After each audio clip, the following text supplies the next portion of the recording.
Okay, this is going to show us how to start the body of the ice scraper, and then we'll do the other parts in other videos. So, um, this is a drawing that you would find if you were a manufacturer and you were about to make this part. So this is what it would look like. The dimensions are stepped like this.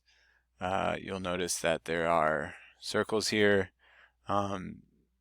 These aren't completely correct because the whole thing should be 8 inches, but this is what it looks like for the most part.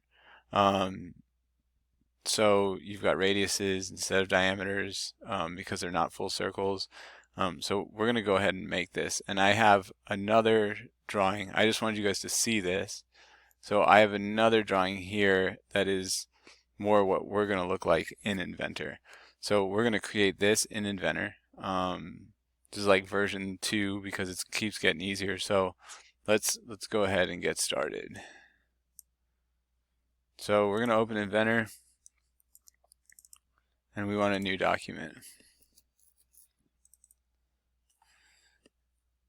And we're going to start a sketch. It's probably, this is your front, this is your side, and this is your bottom. So it's probably best to start on the front. So we're going to start here. All right, and then I'm going to start by making a circle that is right at that origin. So I'm going to go and make sure my first point is right in the center.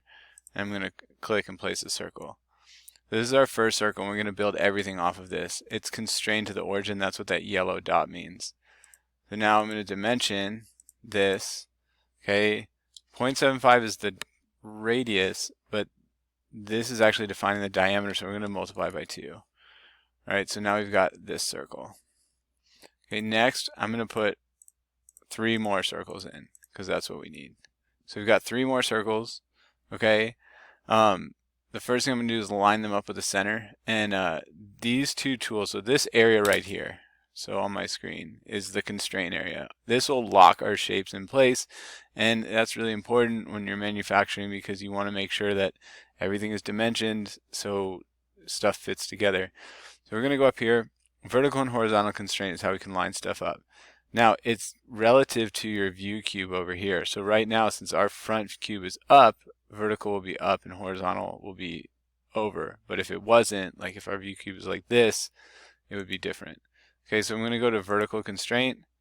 Okay, and now this gets confusing, but you guys can see the yellow line.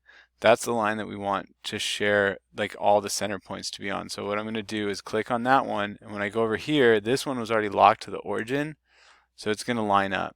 Now, if I try and drag this left to right, it won't, but it can move up and down because we constrained it or we locked it onto that line. I'm going to go do the other ones. There it goes, and it's going to snap right in place. Okay, so now our circles are here. They're all the same size. So we're going to go back to our constraints. There's one here that makes it equal. So we're going to choose equal, like this. We're going to make all 4 circles equal. Okay, but now they're just scattered around. So we're going to dimension them. So we take our dimension tool, and circles are always dimensioned from center to center. So we're going to go from center to center. We do 1 inch. Okay, center to center is 1 inch. And I'm clicking on this, and it's automatically defaulting to the center because that's how circles are dimensioned. Now, I did that kind of quick, but watch. With the dimension tool, I'm clicking on one thing, and it's doing the diameter. That's okay. Just go click on the next one, and then we put 1 inch in. So now we've got our 4 circles, which are like our handle. Okay. The next part we're going to do is take our rectangle tool, and we're just going to draw a big rectangle up at the top. It doesn't matter. You could draw it huge. You could draw it way over here. The first thing we're going to do is line up the midpoint of this with the midpoint of the center. So some of you guys are saying, yeah, vertical constraint. Go get the vertical constraint tool. Find the midpoint of this rectangle and click the midpoint of the circle. Now these are lined up. All right. The next part, we're going to dimension this. So it's 4 inches wide, 1 inch tall. And that's like the top of the blade or whatever. Okay, so now we're going to draw our arcs in. This is kind of cool, this part. So we're going to grab our arc tool.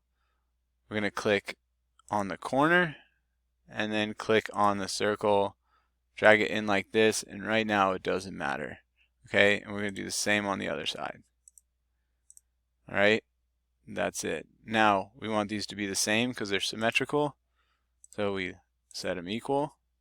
And then let's dimension them. So they say that the radius is 4.5. So I'll put in a 4.5 radius. We have one missing dimension. Normally things change color as you're dimensioning them. So I'm going to dimension from the top to here. We've got 7.25. Now how I got that, our whole ice scraper needs to get cut out of a piece that's 8 inches. We add the radius down here, so that's 8. Alright, the last thing, it's still green, we want it to turn blue. We need to add tangent constraints and that will smooth this out. So we take the tangent tool and we just click our arcs tangent on either side. Alright, so that's our ice scraper, the main body. So we'll do finish sketch, extrude. I'm going to click on all the parts.